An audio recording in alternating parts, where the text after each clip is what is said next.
Hey folks, how's it going? This is Iron Seagull here, and today I'm going to do my year in review for The Sims 4 for 2023. Traditionally, for the past several years, I have done this and my wish list for the next year in the same video.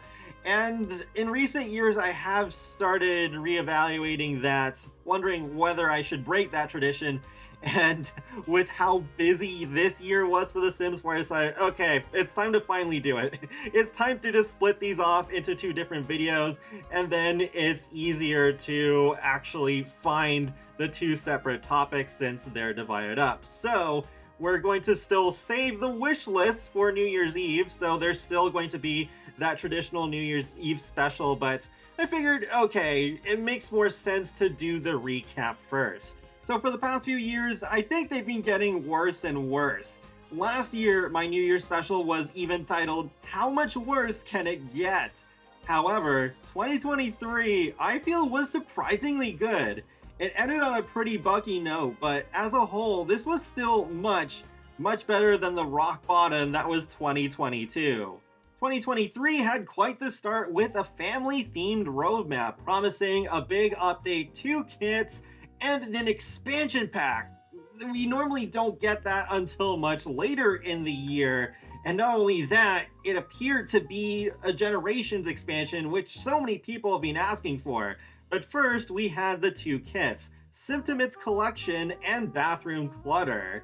They both released on the same day in January, and it's funny how between the two kits, I have very opposing opinions, because with the Simtimates kit, it's honestly my favorite Create a Sim kit that we've had so far, which may sound kind of weird having an underwear kit as my favorite Create a Sim one, but I've really wanted more underwear options in The Sims 4, especially of the kind of like sexier variety, much like what we had with The Sims 3 Master Suite stuff.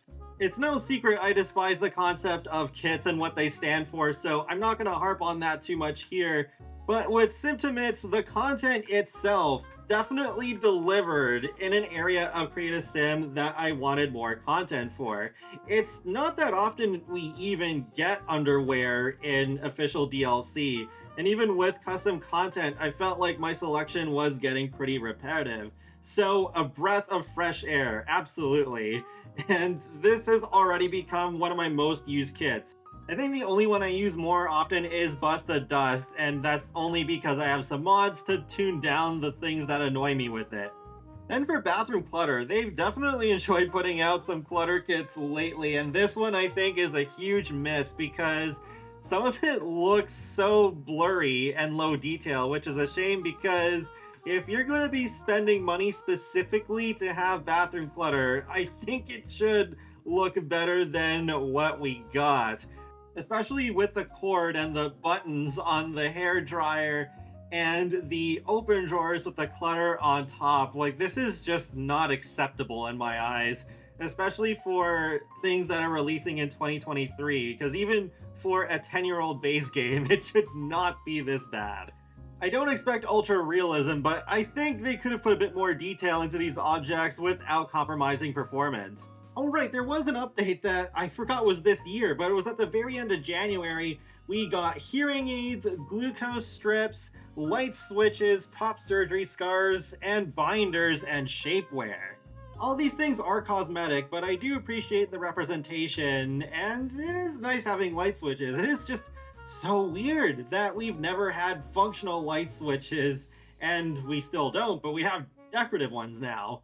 At least they didn't dwell on these kits for long though, because shortly after we got the announcement and release of Growing Together, as well as the biggest free update of the year alongside it, which included the brand new Infants Life Stage, some improvements to newborns, a recategorization of the social interaction pie menu, and some skin details in Create a Sim. While I have some mixed opinions, I still think this is where 2023 peaked. The Infants update was good, but then the best part of it arguably is behind a paywall with the milestone system in Growing Together, where you have more of that process of them learning to do things, where if you just have the base game, then the Infants are pretty dull. It's not like there's really all that much to do with them. And then with Growing Together, I feel a similar way, where I feel this is a pretty essential pack, and it gave some personality that was sorely needed. But then things like the social compatibility, it feels weird that's locked behind a paywall. That feels like a base game thing, and hopefully that can be a base game thing in The Sims 5 or Project Renee. The new world that came with this pack, San Sequoia, I think is overall pretty meh. I was hoping that with a San Francisco-inspired world, it would have included more of the actual city.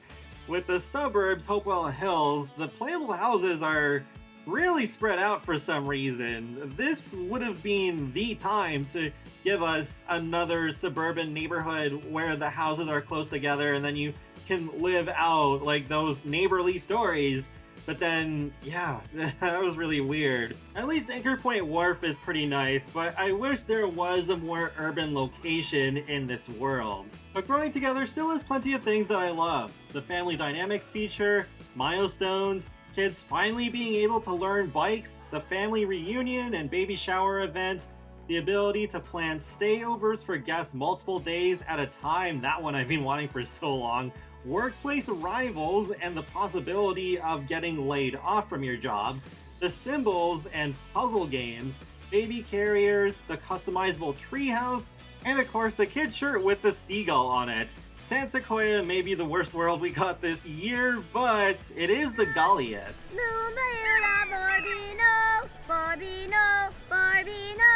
I'm so glad they finally fulfilled the request of a family-themed expansion, but much like The Sims 3 Generations, I think that there is some content here that should have just been free.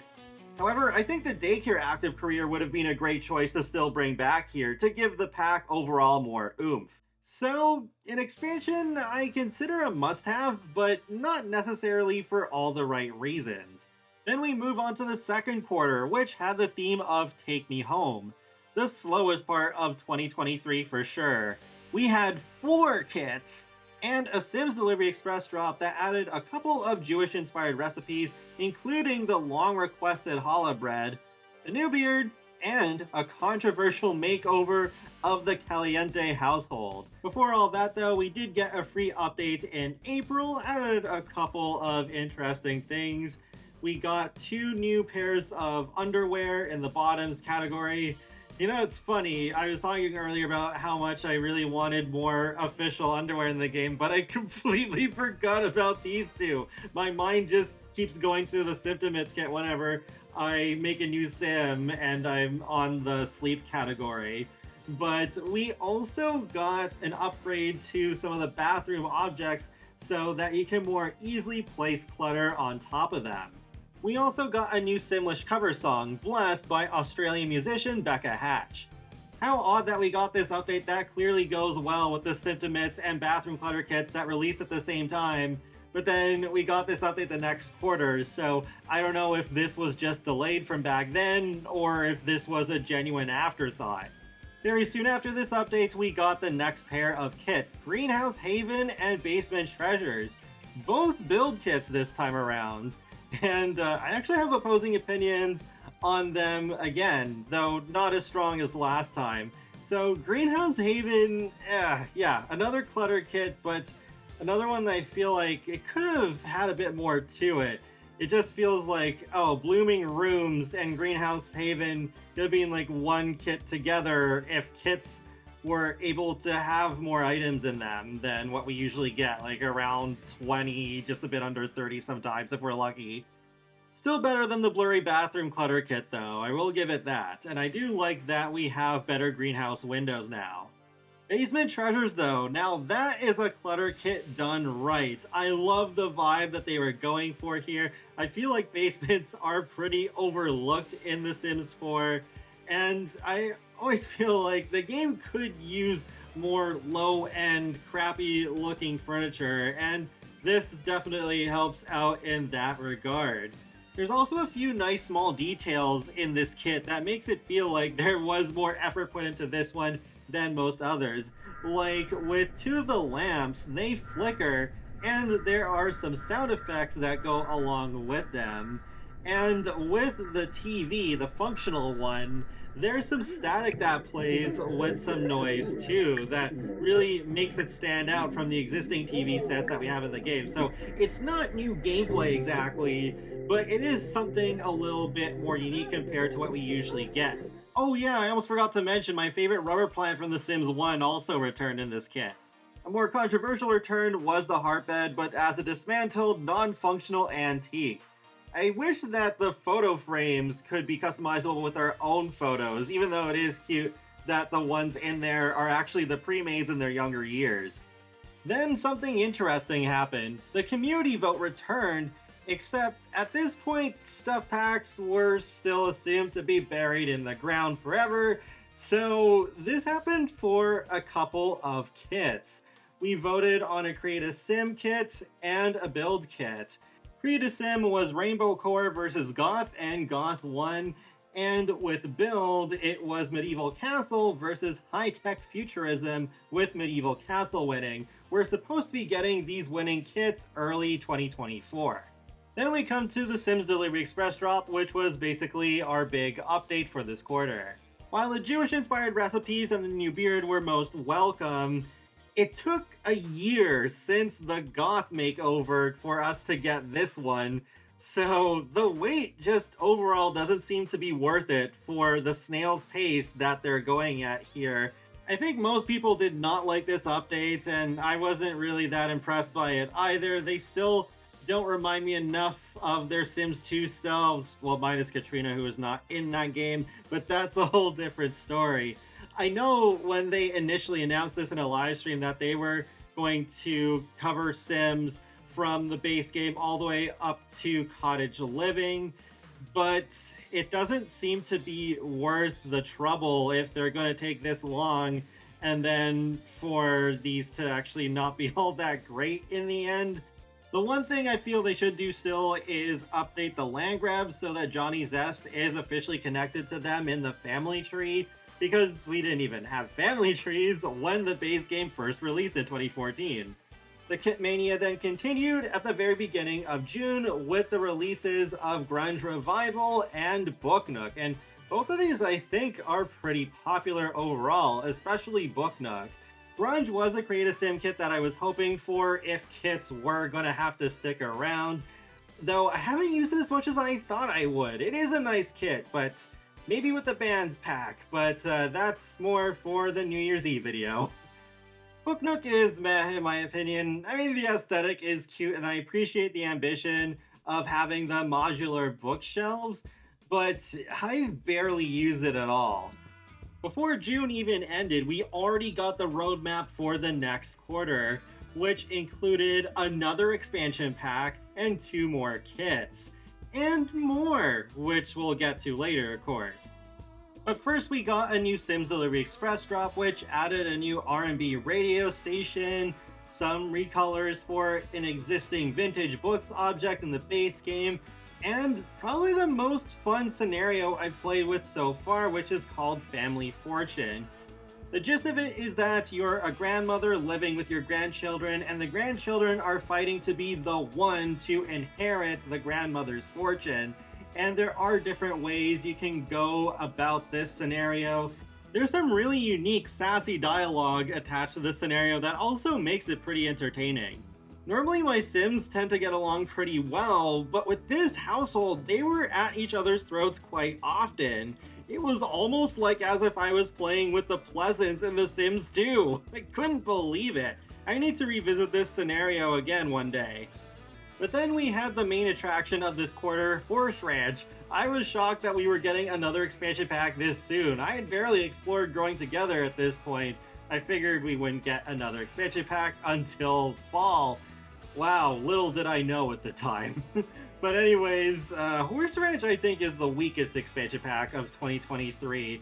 It does feel like a game pack blown up into an expansion pack, but not quite feeling worthy of that $40 price tag like Cottage Living did. Chestnut Ridge I ended up liking more than I thought I would. It has a decent amount of lots compared to what we typically get, though I'm sick of getting so many North American inspired worlds. The horses work better for me than they did in The Sims 3, and I'm glad that children can also ride them. It's nice having the nectar making skill back, though I thought the juice fizzing from Eco Lifestyle meant that wouldn't return. And the mini animals, I wish they hadn't been relegated to being just mini. And weird that the unicorns weren't like fully functional like they were in The Sims 3 Pets. If the mini animals could grow up and breed, unicorns were full of cult, the ability to make a jumping course rather than just using a single jump at a time, and a proper stables venue where other horse owners could bring their horses to instead of it just being a regular base game park, then I think we could have something worth the $40 US. Alongside it was another base game update where it included new Native American inspired hair and the Three Sisters chili recipe. There's also East Asian inspired eyebrows and eye presets. There's also eye bags, reorganization of traits in Create a Sim, new swatches for base game walls, floors, fences, and doors, the ability to use free cam in build mode, and finally, paintable ceilings. Not as huge an update as what we would normally get alongside an expansion pack, but I guess it's because they added a whole new life stage right alongside the previous one. August was when we got the back-to-school themed Sims Delivery Express, including a functional lunchbox, an update for making the decorative backpack functional storage, and new swatches that match the lunchbox, and my favorite part, a new door with matching community signage. They help add a nice bit of realism to your venues. I love how there's even one warning you of dangerous cow plants.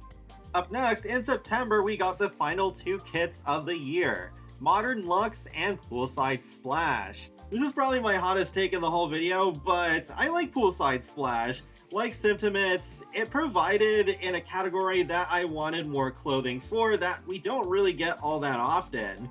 I also love that it's possible to match outfits across your entire family, like I did with this household in Strangerville. However, I don't think this is quite as good as Simtimates. I think with this kind of theme, they should have given us more stuff for children, and it's a shame that the water wings and floaty are purely cosmetic. They could have included these in for rent alongside the pool parties, and then have actual animations and gameplay with them. While Modern Luxe doesn't really appeal to me all that much because I don't play as rich Sims that often, I will say this is still one of the best made build buy kits so far, and Zeralia, who collabed with the Sims on this, did a great job. Oh yeah, and I almost forgot to mention, with the free update alongside these two kits, we finally got the ability to filter by kits individually.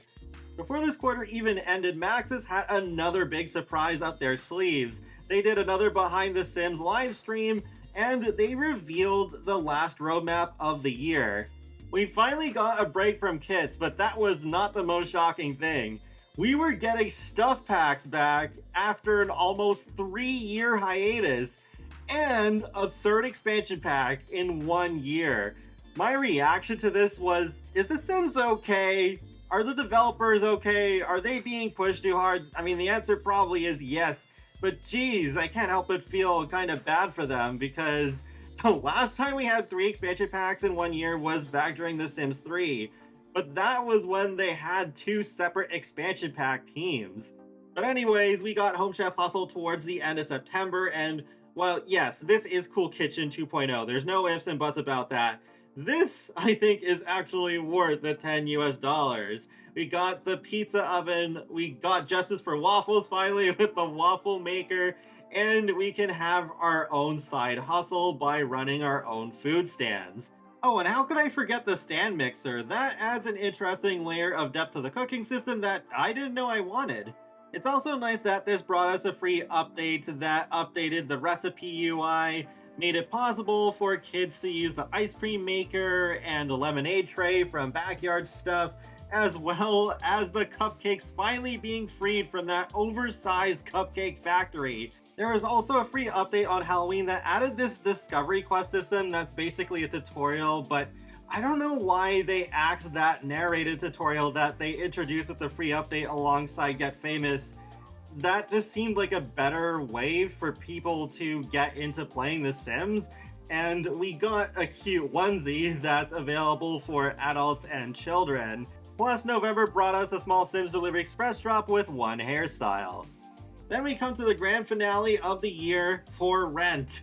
I did not think we would get a pack like this. I assumed, especially after Eco Lifestyle, that we would never get apartments that were any better than what we got in that and City Living. But after a long time, they finally did another attempt to fulfill our requests for apartments. So I don't think it quite went as well as a lot of people were hoping, because residential rentals are good for allowing more Sims to live in a world or even across your whole save, but you have the loading screens between each unit like you would in the City Living apartment. But there's also lots of bugs that happened with this pack. They fixed a couple of the major ones, but hopefully in January we can get a better patch. Once more of these bugs are ironed out, I think I'll enjoy this pack quite a bit. Residential rentals are a game changer because I can fit more Sims into each world, and despite it being horribly small, I enjoy exploring Tomarang, the first Southeast Asian inspired location we've ever had in The Sims. Plus, I think I'll get plenty of use from other aspects like secrets, the new traits, the hopscotch and marbles, and the kitchen appliances. The free update doesn't have much worth mentioning apart from being able to assign a sink as bathroom or kitchen, and the ability to have Sims take off their shoes when going inside from Snowy Escape, but now available to everyone. Oh, the vampire's radiator is now functional, and you can customize the wallpaper and windows of the apartment shells in Eco Lifestyle and City Living. They forgot to put that in the patch notes. And that's my year in review. Now I'm really glad I made this a separate video because this is already longer than my entire New Year special from last year. A lot happened, some that I forgot even happened this year, but definitely some high points and some low points as well. If I could describe 2023 for The Sims 4 in one word, it would be surprising.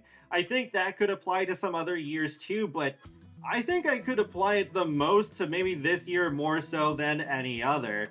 But the game stability is still a huge concern. To name a couple examples from this year, there was the loose tooth bug with growing together that was so bad they had to disable that feature entirely for a while, and of course the current bugs with For Rent. The game's age is showing more and more. It's clearly time to end the game, but that's not happening anytime soon because they already confirmed that with Project Renee, even after that is out, they're going to continue supporting The Sims 4, and Project Renee is still early in development, so there's obviously many years left still for this game.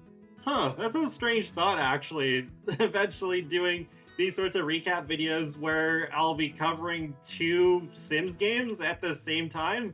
That should be interesting, but we'll cross that bridge when we get to it. But I'm gonna wrap up this video here, so look forward to my Sims 4 wishlist for 2024 coming out on the 31st, and feel free to let me know your thoughts in the comment section below on how 2023 went for The Sims 4.